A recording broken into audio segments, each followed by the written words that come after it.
since he has a lot of experience with Japan, and you just started on Guatemala, right?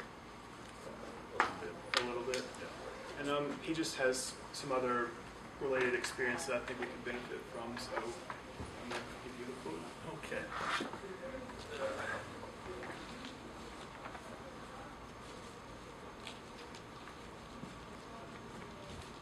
Well, it's a pleasure to be with you.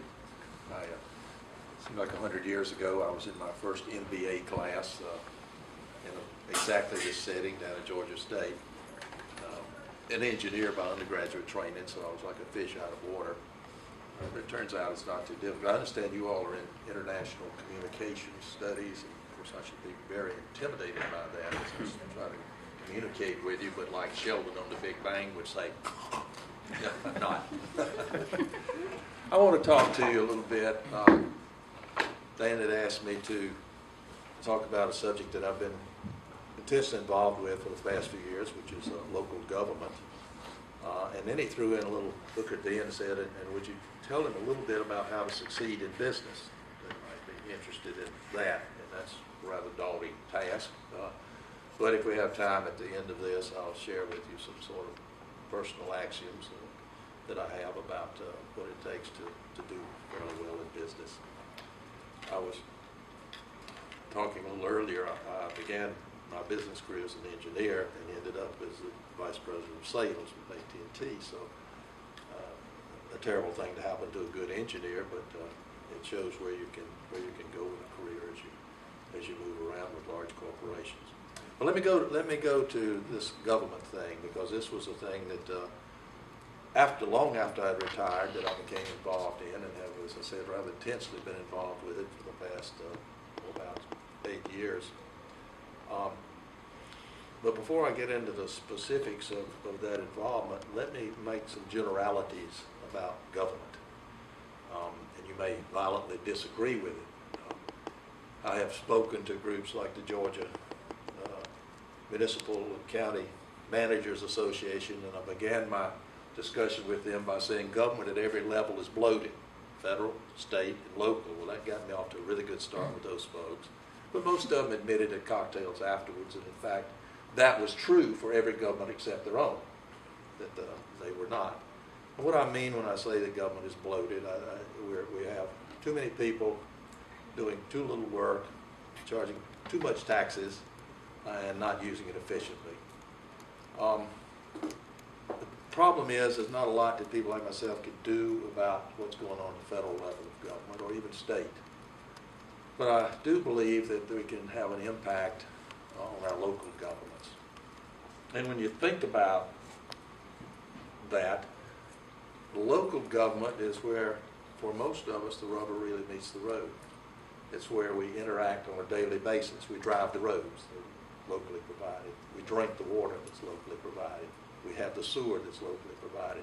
Our police, our fire is locally provided. Our ability to build an addition to our house, or even to start a business in an area, is controlled by the local government. Your daily interactions with local government are far stronger than they are with the state or federal government. And for that reason, I think a focus on local government becomes important. And it also is something that is manageable on an individual basis. You can impact local government. When I was first talking to people about the reason we should start the city of Sandy Springs, one of the reasons I gave them was that the county out of which we were coming, Fulton County, had a representative, roughly one representative for every 180,000 people. It was a 90-mile long county, as you know, split in two by the city of Atlanta. And we had one representative for about 180,000 people. I said, you know, when we build our city, we're going to have roughly one representative for every 14,000 people. And no representative will live more than 2 miles away from any citizen, the way we structured the districts. And fundamentally, we will be able to get our hands around their throat. And I think that is important in government. Local government is having people who have to be basically responsive to you. There are two elements that I've pushed as maybe the major measures of success in local government. One is how efficient it is, and two is how responsive it is. Without either, you don't have good government. And traditionally, we have not necessarily had good local government. Think about it. Local government has been the same almost since the foundation of our country, the structure of it. Certainly for the last 100 years, it's really been no change. What else in 100 years, and of course you're not that old, I am, but what else in 100 years has, I mean, we've seen the introduction in my lifetime almost of the radio, of television, airplanes, and space travel, automobile, computers, even in some of your lifetimes, we've seen the advent of, and certainly enormous advancements in them. Everything has changed around us, and yet we're still plodding along, doing local government pretty much the way we had always done it. And what is that structure of local government that I speak of? Clearly, the magnitude of local government has changed. The numbers of services and the amount of services and the amount of restrictions and the amount of taxes has changed. But the structure of government hasn't basically changed. It's basically a three-tier structure. You have your elected officials. Basically, their role is to set policy, control the budget, set policy. You generally will have an administrative level or management level, in most cases a city manager and some department heads, who then carry out the policies set by your elected officials. And then you have a third layer, which is basically the worker bees. These are the people who get out and fix your potholes, and take your applications for building permits, and cut your grass, and do all of those things. So it's a fairly well-recognized three-tier structure. Now in Georgia, constitutionally, there are three types of local government you can have. And they're all just variations on that three-tier structure. They have what they call a strong mayor, which is pretty self-descriptive. They have a weak mayor, which is an unfortunate term, but what it really means is strong city council. City council has more power than the mayor. Why they continue to call it weak mayor, I think that's not a good idea. And then you have a city manager form in which you actually, the city manager is elected and manages the city. And then you have some combinations and permutations of all those as we go through it. That has not changed. And what occurred for us as we in Sandy Springs, and that's where I'm going to be referring to start with, began to fight for almost 25 years to get the right to vote on whether we could form our own city or not. Literally was different people count a different starting point, but it's 25 to 30 years of legislative effort to get the legislation to legislators to grant us the right just to vote on whether we wanted a city or not to give us a city, but to vote on it. I'm not going to go into politics. I don't want to get into partisan politics here at all, but basically that legislation was blocked by a party for that entire time, which told us, it will basically be, pigs will fly, was the term that was used on the Senate floor before you get a city. But it was in the House that it was really blocked. So there had been a massive struggle for all that time. Why was it important to us to form a city? Well, fundamentally, we felt that we had been shortchanged. We were a reasonably affluent community, although it's misstated in the press that we are a totally rich community. We have some slum areas that we're not proud of. We had, at the time the city was formed, we were 28% minority and growing. It's well over 30% now. One of the more difficult things that we had was that we were over 50% apartment dwellers. Now, there's nothing wrong with being an apartment dweller, but when you have a city, you just have a more stable and a more interested citizenry if they have blood in the game. They own a house, they're not transient, they're involved in the community, and they want to see the community strive. So you have a stronger base if you have a stronger single-family type residential. So we were well over 40%, even though the county had passed their own regulation and said they would not take us above 40% apartments.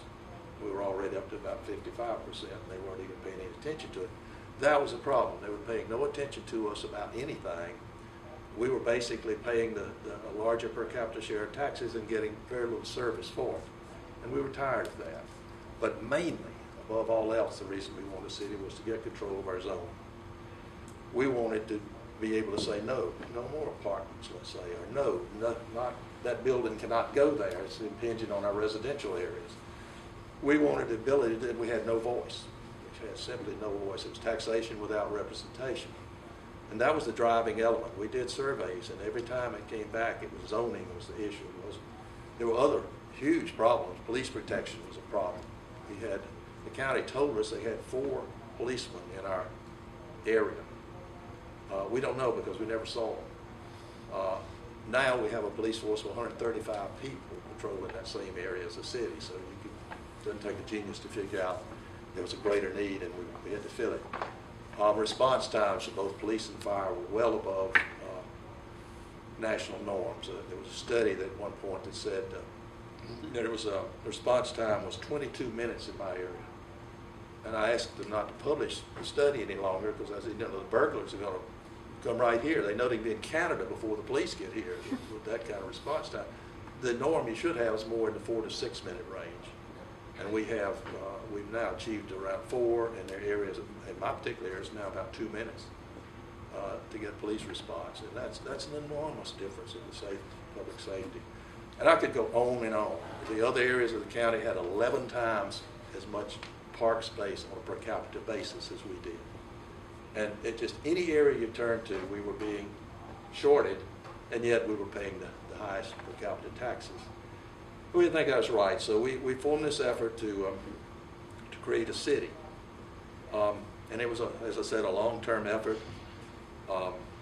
I got involved probably about 5 years before cityhood, somewhere along there.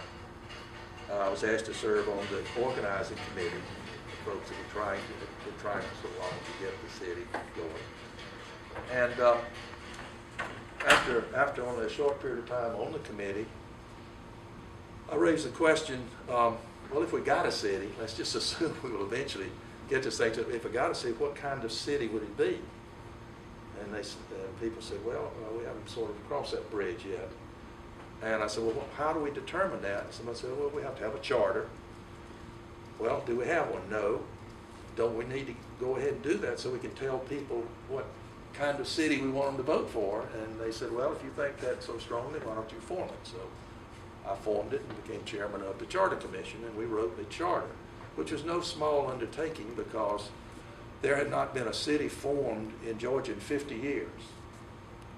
And there had never been one formed of the size of Sandy Springs. And so there was no blueprint for how we should drive a charter. So I brought together a committee and tried to get people representative of the community and across the community geographically and in other ways, and formed a charter commission. And it was a fascinating experience. We actually, a little bit, I guess, grandiose in our thoughts, but we kind of likened it to the folks that wrote the original Constitution for the country. Certainly their level of difficulty was infinitely greater than ours, but it was like going back to your roots and saying, what is it we want in government? What are the powers we want to give government, and what are the limitations we want to place upon government? And in the doing of that were a lot of debates and a lot of interesting and sometimes almost fistfights. But we did create a charter, and that became the basis for our legislation from that point on. Some gremlins got in there down the State House and changed a few things on us. Annually, my job after that was to go in and review what they'd done and try to get it changed back.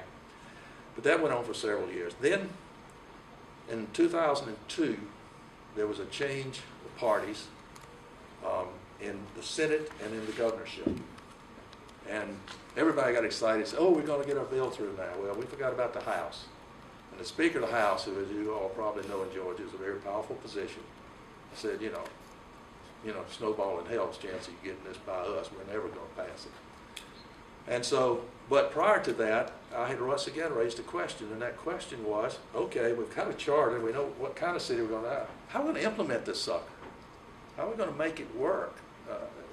Do we know what the steps to it? And everybody sort of said, well, we haven't got to that point yet. So I went home after that meeting, and I sat down and sort of on the back of an envelope drew up a plan for starting a city. Functions that have to be done, timelines for those, created a flow chart and all that sort of thing that you do in business, and brought it in, the committee passed it, and then we didn't get the bill through the House. Next year, some enthusiasm, I put a new date on it, and the committee passed it, and no bill.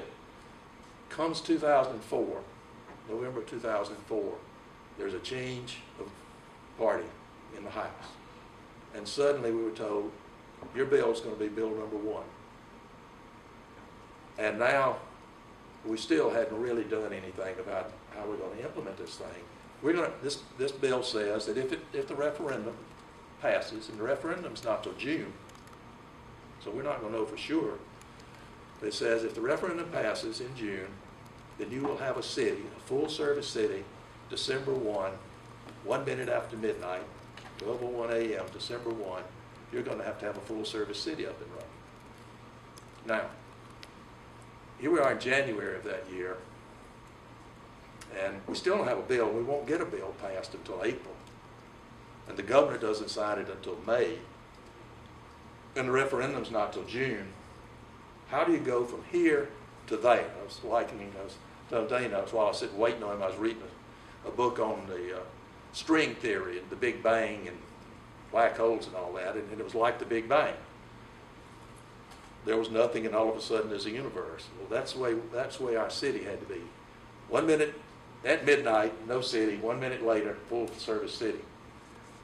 The big problem with that bill also was that it gave us no money, no staff, and principally no authority to do anything. No one would have any authority to act on behalf of the city until the city council met, and we, by the way, did choose to meet at 12:01 a.m., 1 minute after midnight, because a failure to do that would have caused a lapse in zoning laws and that sort of thing, that a developer could come in and say, well, I filed at 1 o'clock in the morning that morning, and you can't do anything about it because there was no law. So for that and other reasons, we said, we did meet then, but that's down the road. We had no way of getting from here to there. And they all sort of turned to me and said, well, where's that plan? And I said, well, it really was a fairly rough sketch, but on 2 conditions, I will accept responsibility for implementing the city. And it was kind of 2 kind of silly conditions. One of them was that I said, I need a title. I've been trying to talk to some other cities. Nobody will talk to me because I'm just a member of this committee that nobody knows what it is. I said, I need you to call me interim city manager. And it was a volunteer. I wouldn't get paid for it. And they said, okay, we'll do that. And then the second thing is I said, we have no time. This is not an effort that can be managed by committee. And that's something you have, decisions you have to make in your careers as you move up in business law. There are times when it's good to manage by committee, get all the voices in. There are times that somebody's got to take the lead and move this damn thing. And I said, we're in that latter case. I need authority to act on my own. I will always keep you informed, but I need to be given some authority here because we have no time. And they reluctantly agreed to that, basically thinking I probably wasn't going to do anything anyway. So organizationally, how do you begin to approach something like that? Well, one of the things, by the way, is, and one of the things I was slow in doing is communication. It's something that should be interested to you. I formed 12 task forces. Basically, in my little sketch that I had done, I had identified 12 major services or functions that the city would have to perform. And I said, okay, I'm going to form a citizens task force to deal with each of these. And we were fortunate in Sandy Springs. We have a lot of very talented, very dedicated citizens, and they served extremely well on these task forces. And began to work on such things as parks, roads, community development, which is planning, zoning, permitting, all those things, police, fire, administration wrestling with the idea of, okay, we're going to be able to charge them this way, and you'd have to give a group like that a charge. You can't just turn it loose, because it'll go all over the map. Someone will be trying to do the other's jobs and everything else. The charge was simply for your area, identify what the county is now doing. What service level are they providing, and at what cost, as best we can tell. And then tell me what our community really wants. We've done some surveys of people to see what they really, tell them what they want and what you think that would cost in a traditional government. And they worked diligently at that for a couple of months, and it became obvious to me, based on their work, that it was impossible. That we could not start a city, once again, hung up on this problem of no authority. Because how are you going to go out and get a crew to do maintenance if you can't hire anyone? And how are you going to set up IT if you can't buy or lease a system until that magic moment? So I began to struggle with what are the alternatives to doing this, to the traditional government. I also was not enamored, as I've already said, with traditional government. I might spend just a moment on that. We are in deep trouble in this country, in debt and bureaucracy, inefficiency, as I said, at all levels of government. But I think in the local government, it's beginning to come home to roost. You're beginning to see, particularly California, several cities this year have declared bankruptcy. But it's not West Coast stuff. The largest county in our neighboring state of Alabama declared bankruptcy a few months ago, Jefferson County around Birmingham. And what's coming home to kill us in these things is the unfunded liabilities. Now that's a term everybody doesn't quickly grasp, I think, but if we did, we'd all be scared to death. Everybody knows when you issue bonds, you have debt. When you borrow, you have debt. Those go in your books of the cities. And I was explaining a while ago, I did some work in Japan, and they didn't have to even report their finances until 2 years ago to the public, so they were getting away with a lot over there in their governments. But we do report finances of our governments, and we do show, what money came in, what money went out, and what our assets are, and what our liabilities. What we don't show to the public is unfunded liabilities, and what is that? That are things such as pensions and other benefits. Many, many governments have enormous, relative to their income stream, levels of unfunded liabilities that the public's not generally aware of or concerned about. They're just as much debt as a bond. They're owed monies. I worked with a CPA from Japan who came over, and his big thesis was that he wanted to change the accounting in Japan to start showing unfunded liabilities under the heading of future debt.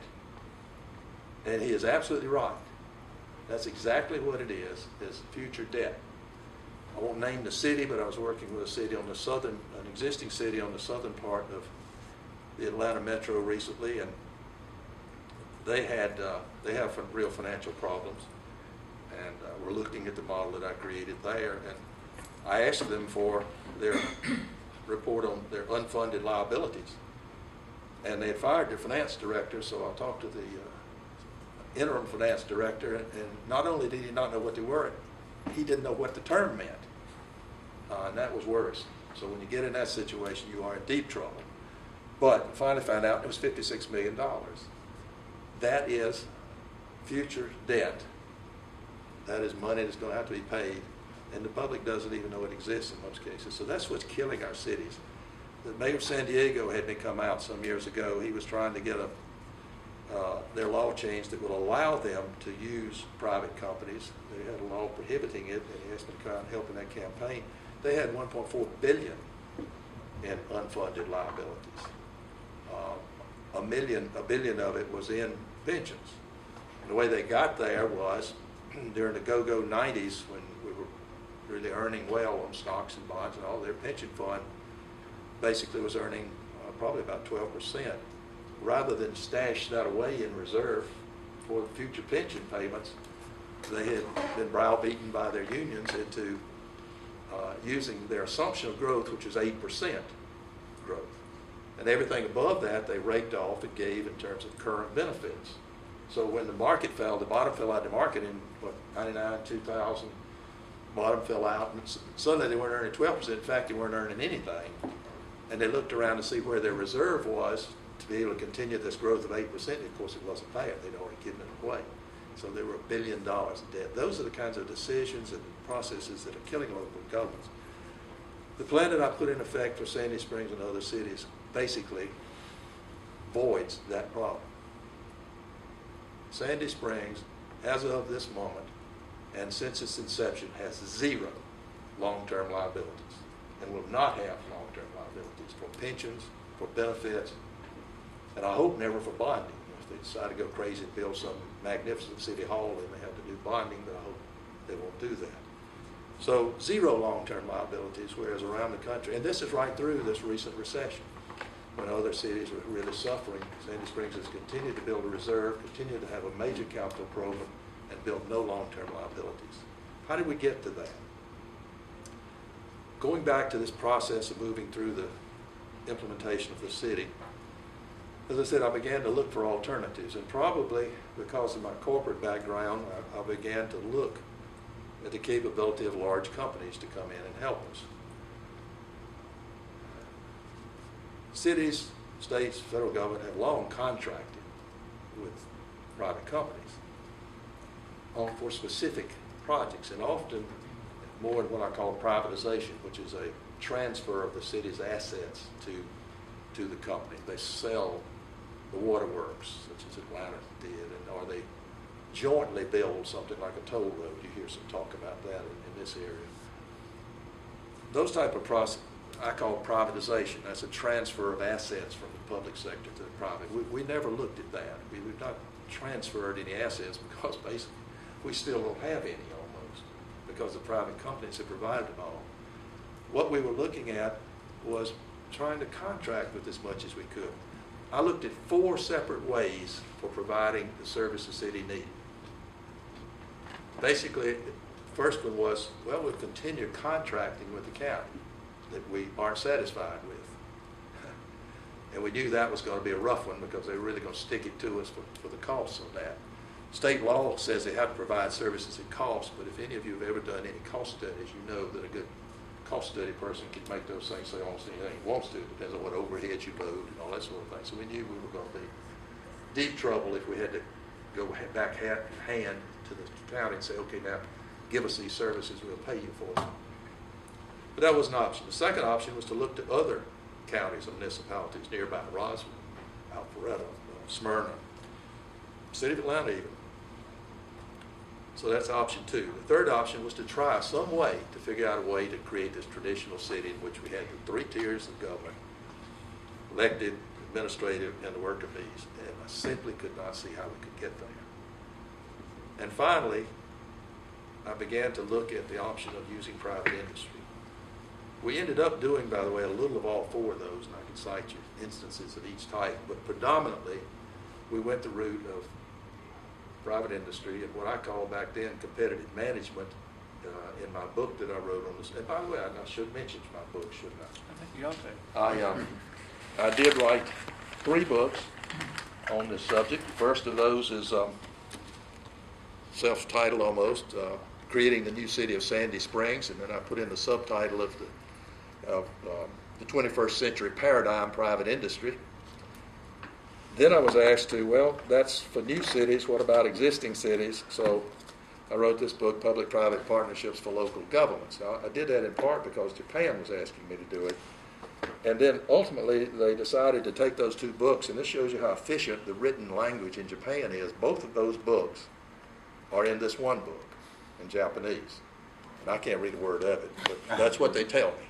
Now, there are a lot of appendices to it that were joint to either of these books that are, only single in there, so it's not exactly the same volume. But the fun thing about the Japanese book was the second month of publication, they told me that it made the top 10 bestsellers in Japan in the genre of government over there, which only doesn't prove it's a good book. It proves that the Japanese will read anything.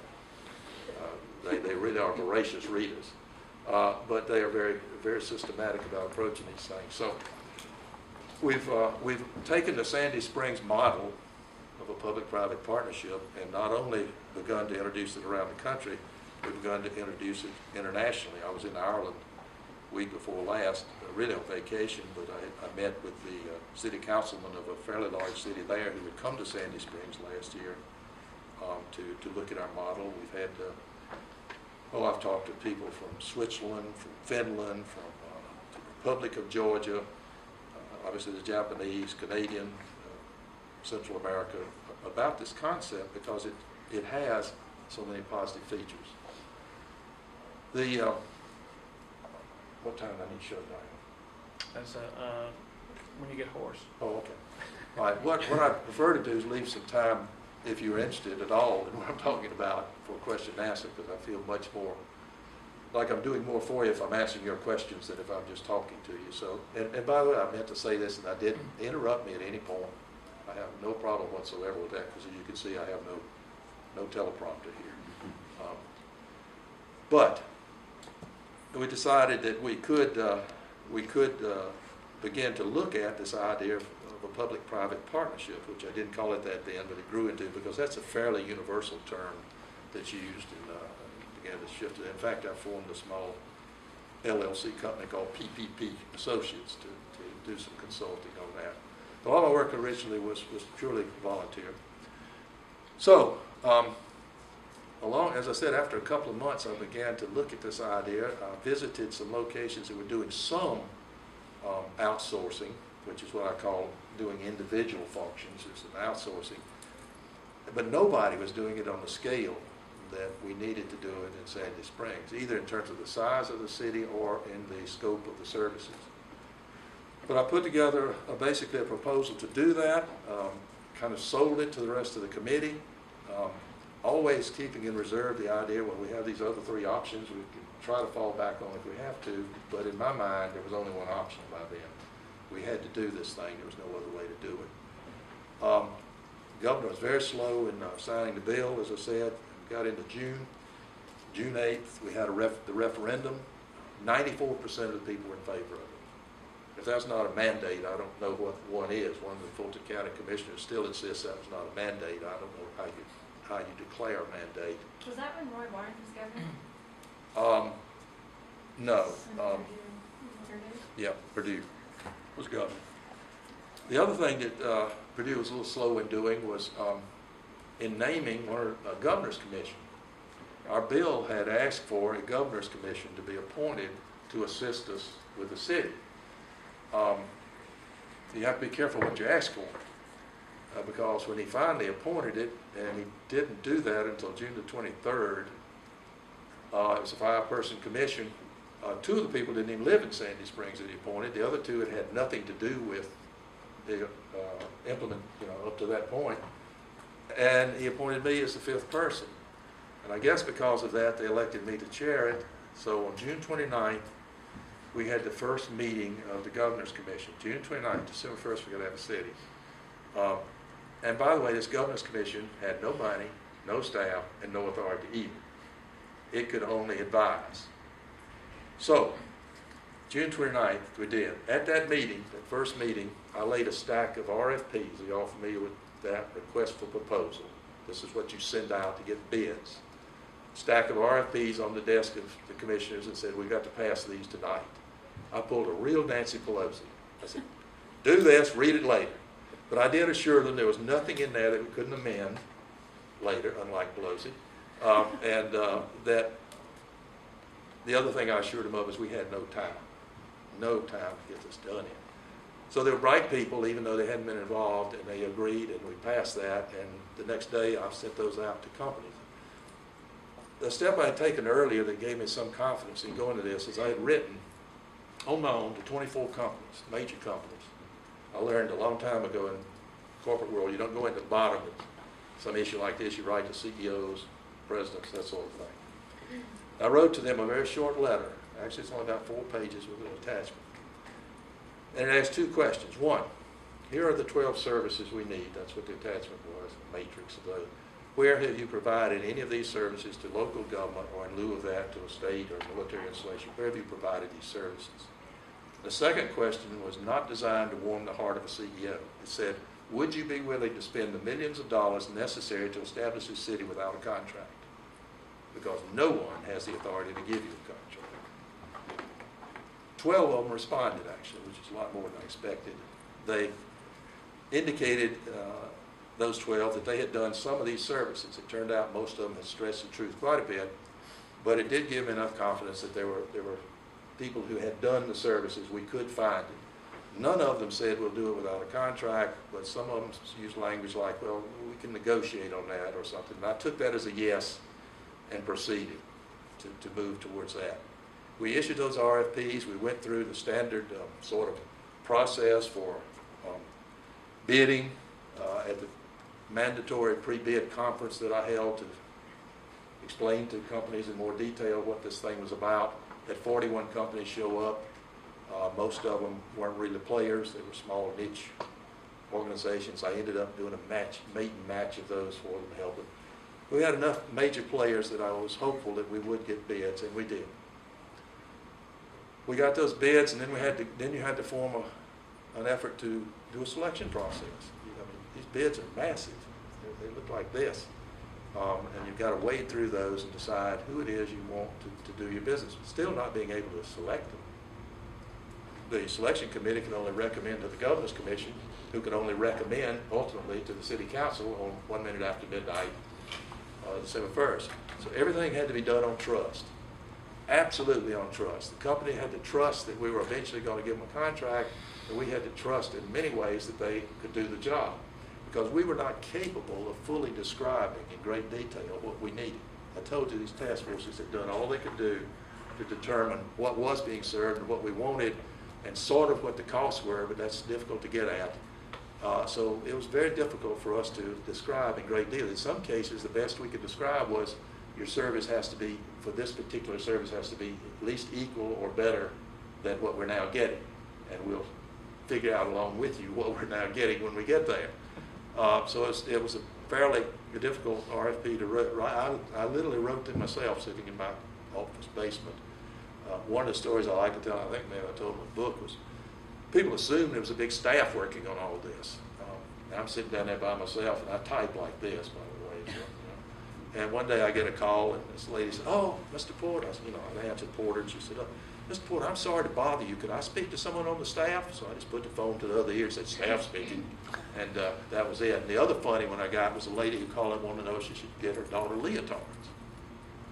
And I'm thinking, oh my Lord, what is this about? So she says, well, the county had a pretty good gymnastics program.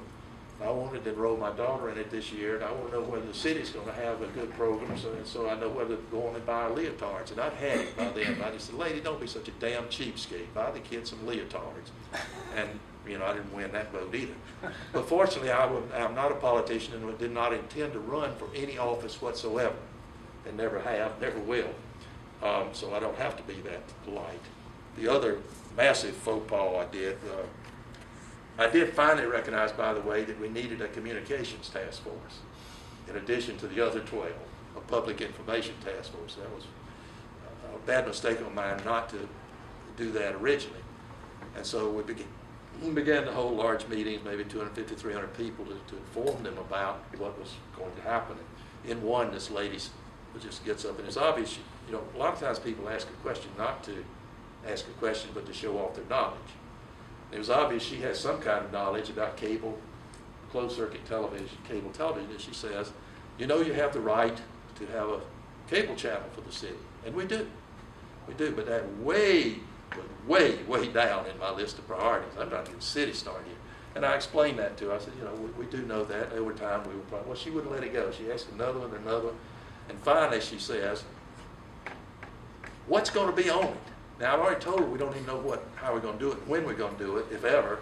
And she now wants to know what's going to be on it. And I'd had it. And I said, well, it's going to be me.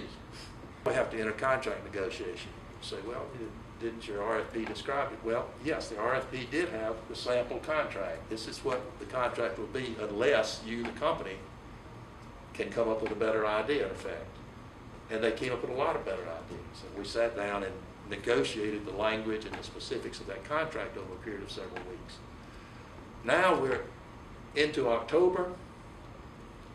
We now have a contract to recommend to the Governor's Commission, to recommend to the City Council whenever the City Council is elected. City council is not going to be elected till November 8th. And at that point, they still will have no authority. So, a couple of things I did. One of them I planned in the beginning. That was to run training sessions for candidates for city office. No one, to my knowledge, had ever done that. And we ran 4 extensive, almost all-day sessions to train the candidates, because we couldn't wait for them to be elected, on what you will be facing, what you're the city, what's going on, what's the information you need to know, what you'll be facing. So that we thought as well qualified group of candidates as you could have.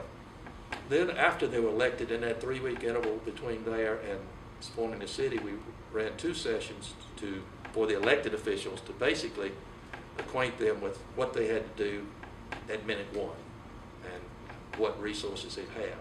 One of the lovely things that the company did in this case was to provide laptop computers with fully loaded agendas and all the background and everything they need, and train them on it, so at the moment they sat down, they looked like they were intelligent, even if they knew nothing about running a city. A lot of innovative things like that came with bringing on a private company to do this. Let me cut to chase. We did it. At 12:01 midnight, as I said, we had a fully operational city, and then we never looked back. I think it has been an enormous success by any standard. I told you that I measure things in 2 ways. One is by its efficiency, and the other is its responsiveness on both of those areas. It has been a success. What are my measures for that? And by the way, I love this duality approach. When I was managing an organization of close to 5,000 people at AT&T, I set in place management standards or performance standards. And the temptation when you do that, when you do a city or anything, is to get this thing down to the nitty-gritties, to small details. How many pencils are you going to use this month, or something like that. I mean, people overdo the whole area of metrics and management measurements. I spoke to the Georgia Association for Contractors, government contractors, people who issue contracts and then do the bidding process. And I told them how, in a short period of time, we ran this enormous RFP process through the bid, and they said, well, it's not possible. I said, it isn't possible if you do it the way you do it, which is over specification. They follow the federal standards, which are like that thick, right, and all this junk, most of which doesn't result in a better job. I believe, and I put this in place in my organization at AT&T, in basically creating 2 standards for any function. One, a measure of efficiency, and the other, a measure of quality. And if you can't describe the function in only 2 terms, one of efficiency and one of quality, then you have to break the function down into a smaller component until you can get it to where you can describe it that way. Anything beyond that, you just mess it with things. You really, if you can perform well from an efficiency standpoint and well from a quality standpoint, you got it licked. And I really believe that's a good system. I've never seen it in any textbook, management textbook or anything, but it worked for me, and it worked for us in our work in Sandy Springs too. So we had those measures. We got this contract. The company comes in and does a magnificent job of innovating and bringing things together. What was the bottom line? Our estimate of what it was going to cost us to run the city in a traditional way, and as I said, we had some really good people working on these task forces, was $50 million. We brought in contracts of less than $30 million. That's what our contract costs were. And we got better performance in every area of service that we had been getting. That $30 million actually was loaded with about $5 million of startup costs. The contract called for them to be able to recoup their startup expenditures before we got the contract in the first year of operation. So that 30 was really on a going forward basis of $25 million a year. So it's roughly half of what we had estimated, and felt pretty comfortable about it, which, by the way, the Vincent Institute, University of Georgia, has done a feasibility study. They are sort of the gold standard for those type studies in the state, and they had estimated it in excess of $50 million. So I had 2 benchmarks there that I could go by to say, this is we're getting a good deal. One of the things I took a lot of criticism for was I never knew what's the margin of profit the company's making. I remember a reporter from the New York Times called me, and she was just beside herself that I didn't know what margin they were making, and why would we letting them make a profit like that? And my answer was, well, let's assume for a second that they're making $10 million. They're not, but let's assume that. Well, we're saving $20 million by using them. Do you want me to go spend an extra $20 million to keep them from making $10 million in profit? She didn't have any answer to that. She didn't agree to it. She didn't have an answer to it. The benchmark here was, were we getting a better deal than we could get anyplace else? And that was obviously very true. The city's been in place for 7 years. One of the measures of success, I think, of the model, the public-private partnership model, is that there have now been 5 additional cities formed since then in Georgia. And they have all followed that model in one form or another. I was a principal advisor for 4 of the 5, again on a non-paid basis. And so I know what they went through, but they all basically adopted that model and started their city the same way. There's a 6th one that will be formed this year. The area of Brookhaven, about 49,000 people will be forming in December 17th. They are in hopes of adopting the same model. I think they have to.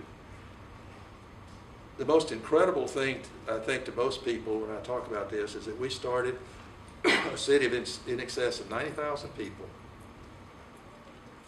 the 5th largest city in the state at birth. So it wasn't a small undertaking. 5th largest city in the state with 2 employees. 2 employees. Everything else was contracted out. Subsequent to that, and we knew from the beginning we would never contract the private industry for public safety. By that I mean police, fire, courts, E911. We did contract E911, but we didn't intend to put it in the original contract for several reasons. But the principal one is liability. No company can basically assume the liability for police and fire and that sort of thing. A city has sovereign immunity. And if you're not familiar, that's a law that says basically the city can't be sued for certain things. If a policeman going to racing to a scene runs into someone and kills someone, you can't sue the city for it. They have sovereign immunity. The company, on the other hand, would have been ripe for that. So that and other reasons, we knew we would never do public safety. We did, after 6 months, bring up our own police force. We had to contract with the county for the first 6 months, and they killed us. We brought up our own fire department after a year. We've been operating that way now as a full-service city for this time. In that time, we have not raised the tax rate $1 million, not $1. Taxes increased right through the recession. We have had a major capital improvement program. We've paved over 100 miles of roads, probably equivalent sidewalks. We have a number of new parks. Some of them have been national award winners already. We have massively improved the traffic control. We have a state-of-the-art traffic control center where you can sit and monitor each corner and around most major corners around the city right there in a central place and change the lights to do it. An outside study was done, said it was saving our citizens $12 million a year just in save time, gas, that sort of thing. It is state-of-the-art. It is the best in the state, maybe one of the best in the country. We do have a 911 that we contracted out. We took that over from the county.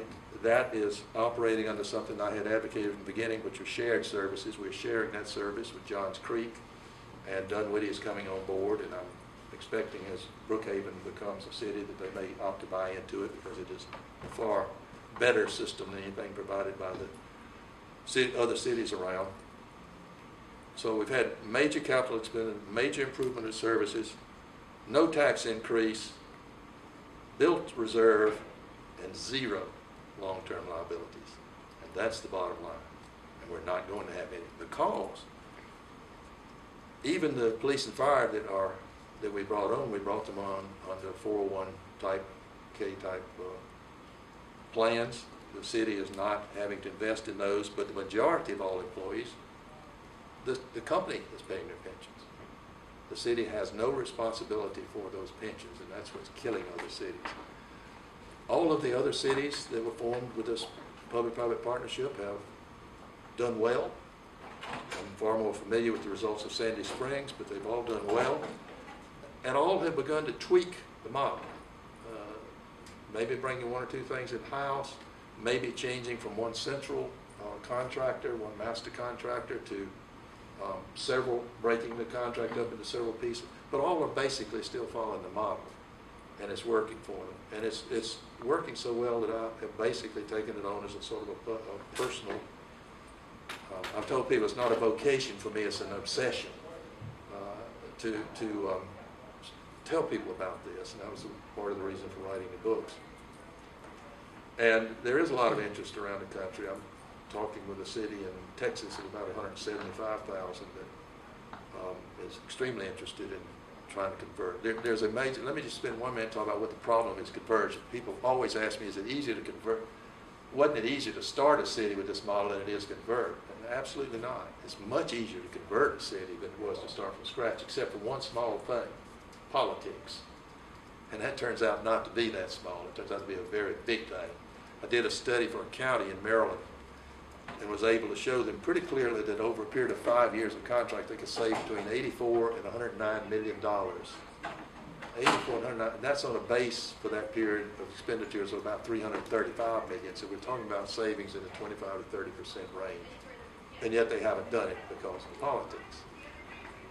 There are concerns, and these are only natural of existing employees, that they will lose their jobs and this sort of thing. Can't fault them on thinking about that. In most cases, they don't. If they're good employees, they're going to get taken on by the company. They need good employees. If they've been sloughing off, they're gone, and that's the way it should be. I tell city officials, your job is not to provide jobs. Your job is to serve your citizens in an efficient, responsive way. And a lot of the city officials kind of don't want to hear that. Cousin so-and-so is working on it somewhere on the staff. But it is true, I believe, that is the job of an elected official, is to serve their boss, the taxpayer, as well as they can. So it has been an effective system for us, and it's a system I think will work in other places. I recommend to people that they look, if they're in the range of 10,000 population up to 250,000, that this is probably good for them. Larger than that, it gets pretty complex. Smaller than that, you probably shouldn't even have a city. One of our problems in Georgia is we have counties smaller than that. We have counties with over 6,000 people. We have 159 counties in the state. A lot of it should be consolidated. Do you know how we arrived at that number? Long ago, they made us study it and decided how long it would take someone in a buggy to drive to the county offices. And so they created counties that were small enough that you could get there in a one-day drive on a horse and buggy. That's the system we're still operating under. Should be changed. But there are a lot of things that should be changed in government, and I have made as strong effort as I could to begin to affect some change at the local level of governments and to offer people an alternative. I say to elected officials, I know it's a tough political decision for you. You're elected under one system, and why do you want to rock the boat and go to another? But in the long run, isn't it your obligation now, after over 100 years of doing something the same way, aren't you obliged at this point in time to look at alternatives? This may not be the right one.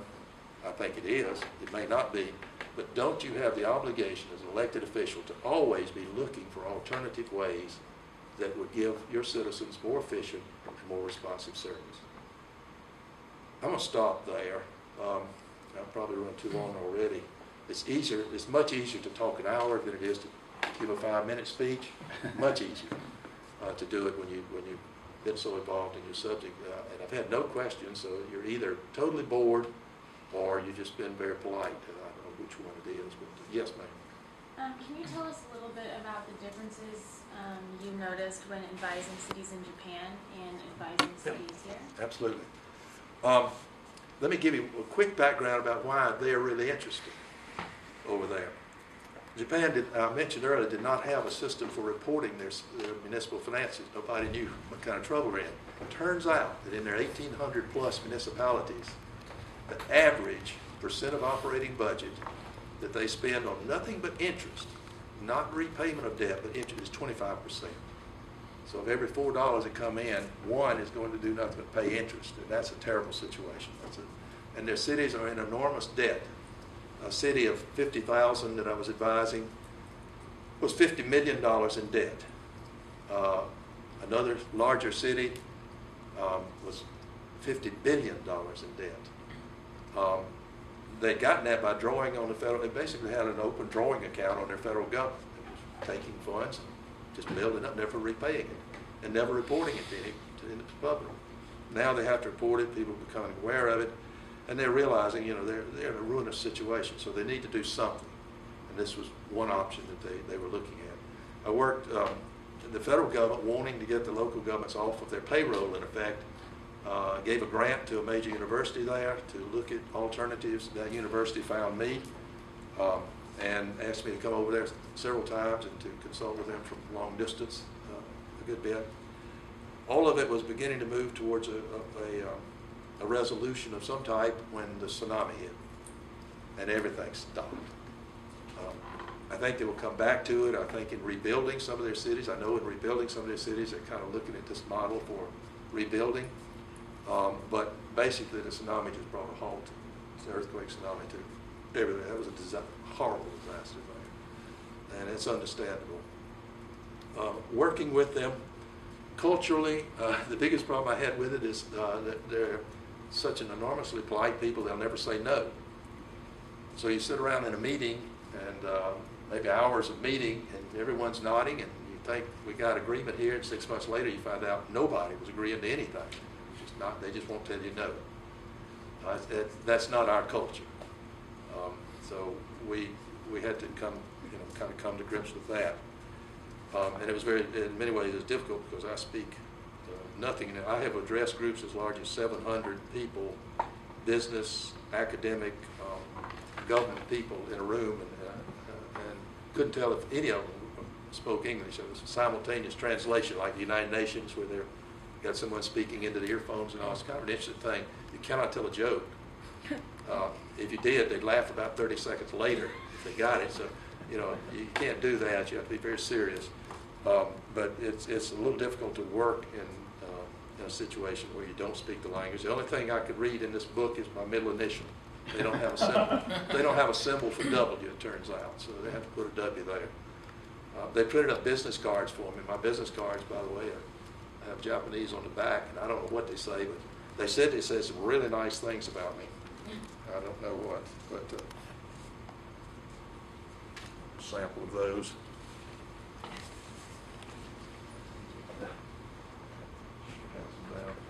But there are some cultural differences.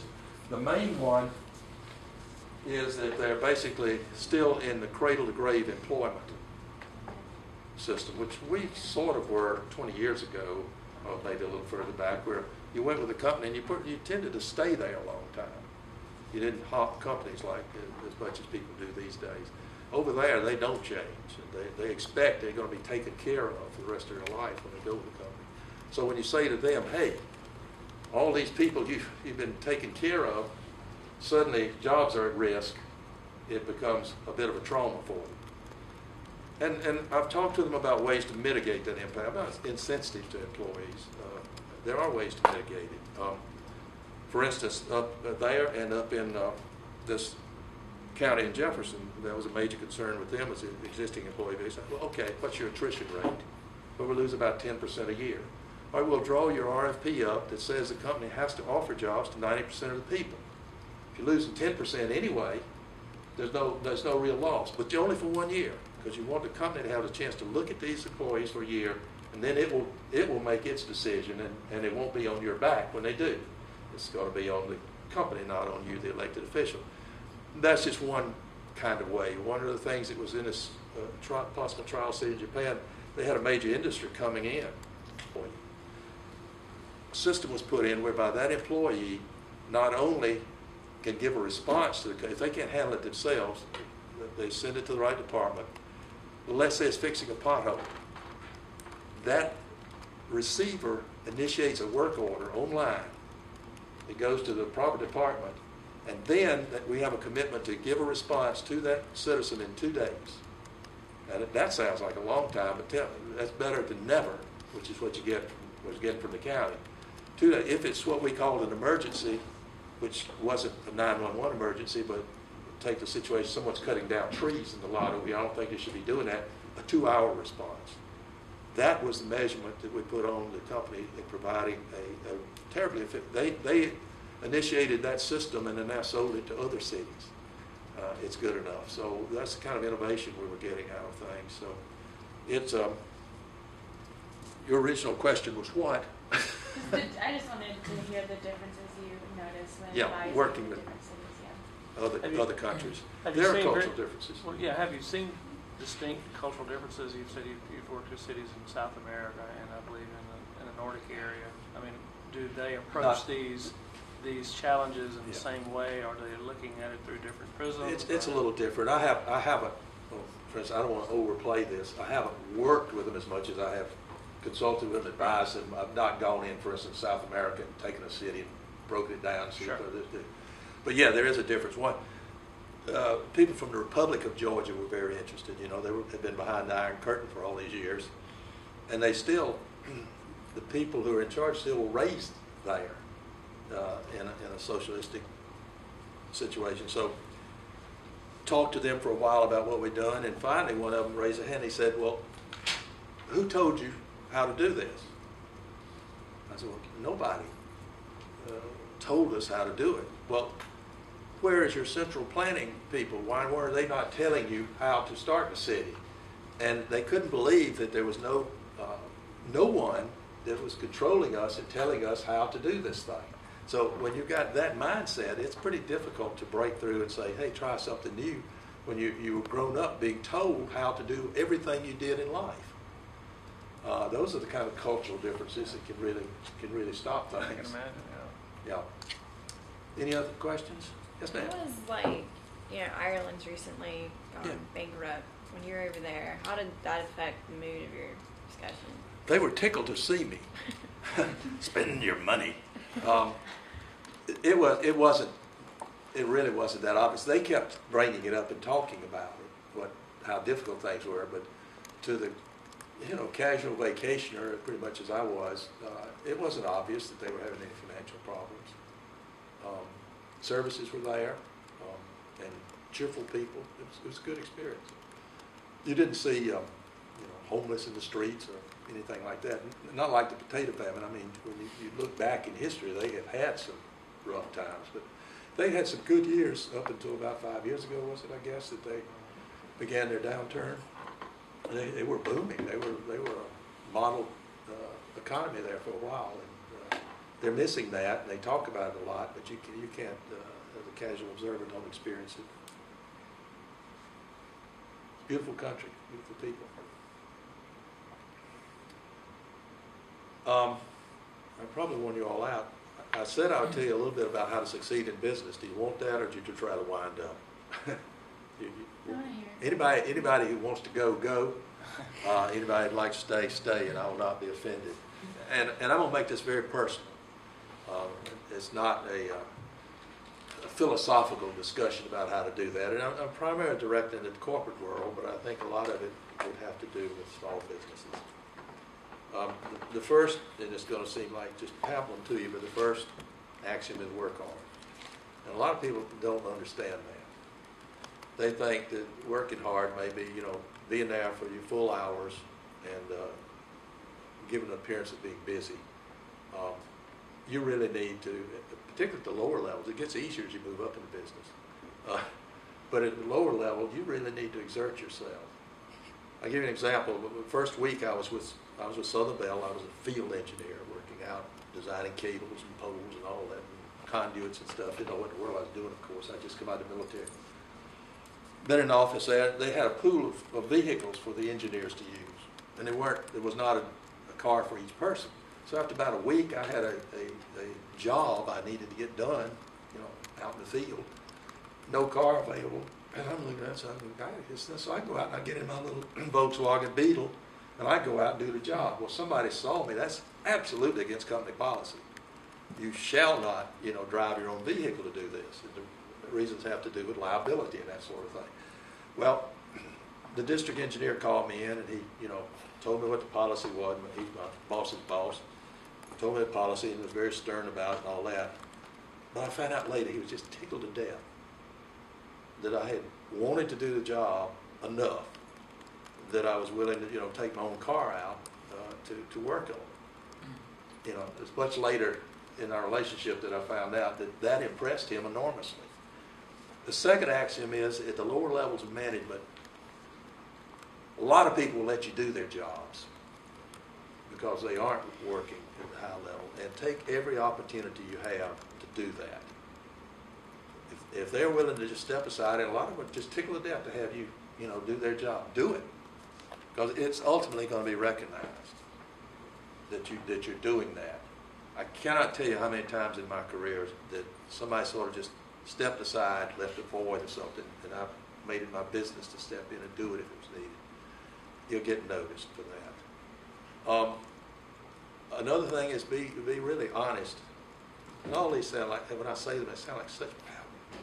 But be honest with yourself. I was early in my career, while I was still out in this field district, I was ill. I had the flu, and I had taken home a study of a new system that the Bell system, the big AT&T, was recommending that we begin to use in our facilities. And I read it, and I recognized I had actually lived in the area where they'd done the trial, and I recognized that it was a trial that was perfectly suited for this system, and that this system probably wouldn't work anywhere else. It was just absolutely designed to succeed the trial. And I said, this is a very complicated process. I don't think it'll work other places. It happened that our state office engineer came into our district. He was very interested in this new system, and so I had talked with my boss a little bit about it, so they called me in, and I said, I don't think it's going to work. And that wasn't what he wanted to hear at all. I said, I don't think this is too complicated. I don't think it's going to work. Interestingly enough, 2 weeks later, he invited me to transfer to his office on a promotion to our state office, because he was looking for someone that he could rely upon to tell him the truth. So be truthful to yourself. There are a number of times in my career where I thought I had ended it by telling the truth. Once I had gotten to our headquarters, I was in what we call long-range planning. At that point, the Bell system was trying to introduce something called picture phone. This is before your time, but it was basically a little monitor TV set that you could reach by telephone and talk to other people visually. It was way ahead of what we now have. They had done a trial in Chicago, and they thought it was great, and so they selected Southern Bell as the trial company to do it, and I was selected. I was in long-range planning, and I was selected to be the picture phone coordinator for Southern Bell. Now, normally when you're assigned the title of coordinator, that means you got to get it done. And I looked at this sucker, and I said, this thing, it's technically all right, but it's not economically feasible yet. And I could tell you the reasons for that, but it really wasn't. It was just going to be a big loser. But I was supposed to be pushing it as the coordinator. Well, I went, they finally ended up having a meeting with the company president, and I told him just that. And when I left that room, several people told me, you just ended your career. AT&T wants this thing, and our president's either going to override you and go do it, or he's going to tell them, no, Oliver Porter said it won't work. And they're going to say, who the hell's Oliver Porter? Well, it didn't end my career. In fact, he recognized what I'm saying was truth, and we didn't do it, and we saved millions of dollars. So be true to yourself, even when you're putting your career at risk. And sometimes you think you are, but you're really not. If you've done your homework and if you're being true to your own opinions. I could go on and on with personal examples of why I think I was reasonably successful in business, but it boils down to several sort of things like that, of being true, working hard, doing other people's job when they'll let you down. As you move up higher in the business, politics become a little more critical, and you start messing in somebody else's job, you can get yourself in real trouble. At the higher levels, the thing I recommend is work with your peers. Don't compete with them. What I mean by that? Well, it's very easy to get in a competitive situation. You and several other people maybe have similar jobs in different areas. and you're sort of all wanting to do well, move up the ladder, and it's very easy to sort of try to undermine the other guy and maybe jump out ahead of him some way. Don't do it. Work with them. An example, I was asked to go to Florida in marketing. I'd never been in marketing before. The state government of Florida was our biggest account. We were in trouble with it. They didn't like us at all. So they asked me to go down there and fix it. Here's a guy who's never been in marketing, so go fix it.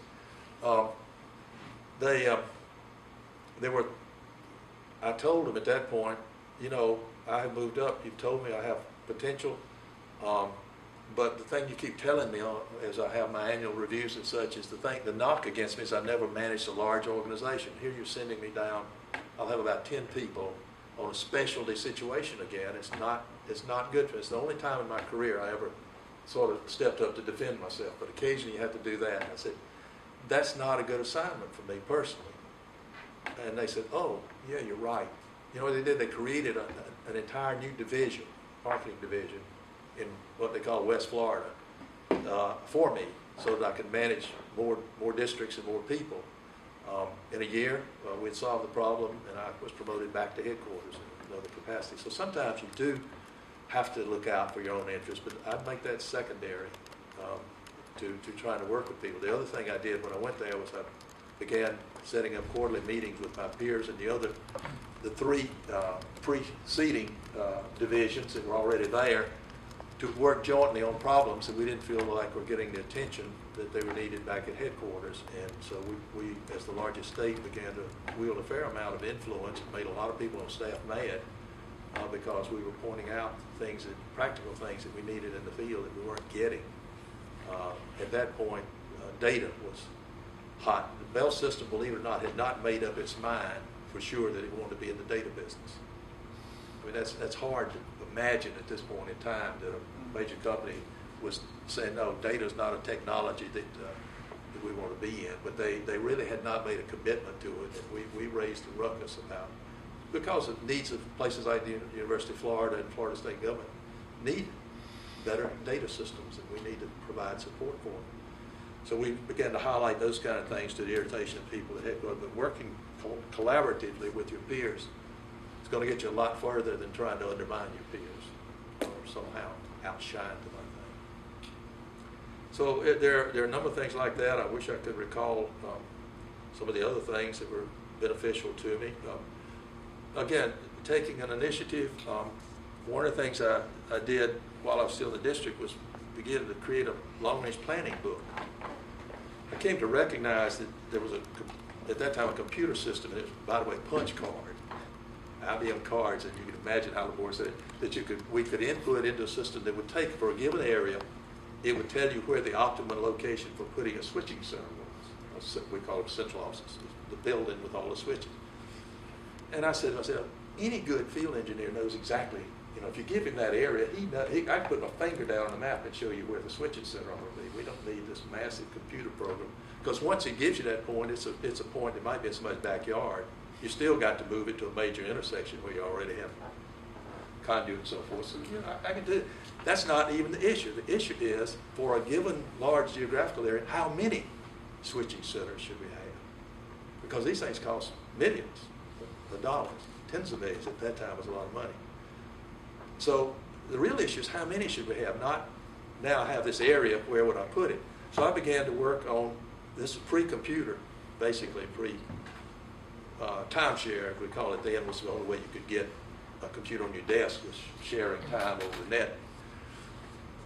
So I began to work on a manual program to bring all the factors together of cost of cabling, cost of conduit, whole lines, all that, cost of switching, cost of buildings, cost of land, to bring all those together into one big program that could be used then to determine how many switches you need in an area as opposed to one. And I was just basically noodling with this thing. That work got me moved to long-range planning out of engineering because they began to see the value of it. The Bell Lab still didn't agree that it was right, but it wasn't long, about a year later, we got the computer capability, and they were able to take what I was doing was having a clerk go through all of these steps that I had outlined, computer program could take that and make a computer program out of it, like this, just like that. And we had a beautiful little program that answered the question, how many, rather than that. That earned me a step up to company headquarters and planning. One of the things I started at the state level was a newsletter going out to our districts about what's the latest technology and what should you be expecting around the company. Nobody was telling. I had just come out of the field. I knew we weren't getting that, so I just took it upon myself to start a newsletter. The company headquarters liked it. The vice president there said, I want one. Bring that kid in here and let him do it. He started, we'll do it for the company. So it's taking initiative of that type without stepping on other people's toes, just filling a void as you see it. Those are the things I think that get you ahead in business. Now I'll add one more thing, and this is going to sound more like ego than anything. It kind of helped me out a little bit along the way. I decided I wanted to get an MBA. I was an engineer, and I wanted to get an MBA. I'd been out of school about 10 years, and of course my work was in engineering. I hadn't taken any economics courses, any marketing courses, anything like that. But I got to take the graduate exam to get into graduate school. And I think, God, these kids that are coming right out of school just had all this stuff. They're going to just murder me. I'm going to look terrible. I took it, and you're supposed to hear from them in 6 weeks. In about 3 weeks, I'm sitting at my desk, and the secretary comes in and says, you got a call from the dean of the graduate school at the University of South Carolina. You know, you're kidding? Who? You sure? Yeah, it's him. So I picked up, and he said, well, you know, in short, I'm calling to offer you a fellowship to work on a PhD. And I said, I don't understand. You've got the wrong Oliver Porter. He said, no, we've just got your grades back. I hadn't gotten them. He said, and you're off the chart. There's no scale goes that high. Well, I didn't know what to make of that. I went and talked to him, and I had 3 kids by then. I couldn't afford to do a PhD on the kind of fellowships that University of South Carolina could offer. And he said, we just haven't seen scores like this. People with these scores go to Harvard, Princeton, Yale, and those places. The word got out around the company about that. That helped me a little bit, too, along the way. So it isn't all just hard work. Sometimes you have to be lucky. But luck, a lot of times you make your own luck. You're at the right place at the right time, just like having, studied this new form of cable design and so forth, and made a decision on my own part that it wouldn't work, and telling people that, and telling people that picture phone wouldn't work. It takes a little guts along the way too, and then you just have to be lucky to be at the right place at the right time. Sometimes I don't deny that. I don't know if any of these things are meaningful to you, but they are actual examples of things that worked in my favor as I came along with the business. I'll add one final thing, and then I definitely will shut down. And that is, don't just try to put all your energy into business. Do something for society.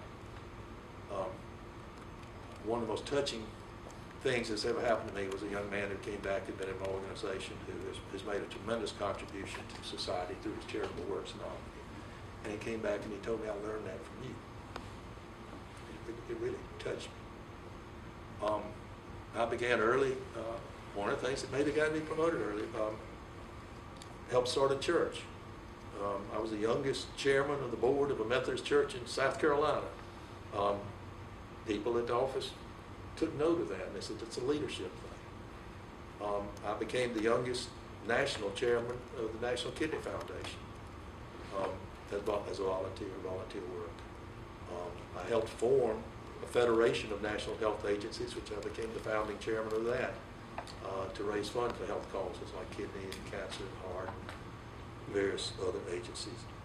I have made it a purpose of my life not just to try to succeed in business. I think that even if you don't really succeed to the level you'd like to, and I'd like to have been chairman of the board of AT&T. I didn't make it. I retired at 53, so I didn't have an awful lot of chance to. But even if you don't make the success out of your life that you wanted from a business standpoint, you can make your life a success by giving of yourself. Most of the things I take the greatest satisfaction from in life are the things I've done voluntarily, not necessarily a fairly decent business career. By the way, I was not cut when I retired at 53. I was, in fact, I had roughly a quarter of the country was under my wing, and they were asking me to take another third, to have almost 2/3 of the company. And then they wanted me to move to headquarters at AT&T in New Jersey, and I decided that's enough of that. So it was nice to be able to go out on my own terms, but I wanted to leave, not when as many of my compatriots had been forced out as we merged all of these new companies together and did this. And the other reason I left was I was tired of firing people. I was closing offices, 300 people at a time sometimes, and they were good people. They were just in the wrong place at the wrong time. We couldn't afford them, so that was pretty traumatic. So I did leave at 53. Thought I was retiring, but then I decided to take this Federation of Health Agencies under my wing because it had not done well since we had founded it. We had founded it 8 years early. As I said, I was the founding chairman for it. Hadn't done that well. We had offices in Washington. It was in debt. I met with the board, told them they'd let me close it, move it to Atlanta, bring ex-corporate people like myself into it, retirees. I'd give them 2 years. If it's not doing any better, we'd shut the doors. If it was doing better, I'd turn it over to someone who really, wanted to do this thing as a career. I ended up doing 3 years. At the end of that time, we were $50 million a year annual charity. I felt good, and I look back on that as one of the successes of my life. So I do recommend to you, don't make it all about you. Because in the long run it is, and that's where your real satisfaction is going to come from as you look back on your life. And I'm looking back at a lot of life now. That's it, I guess. Not much help. Thank you.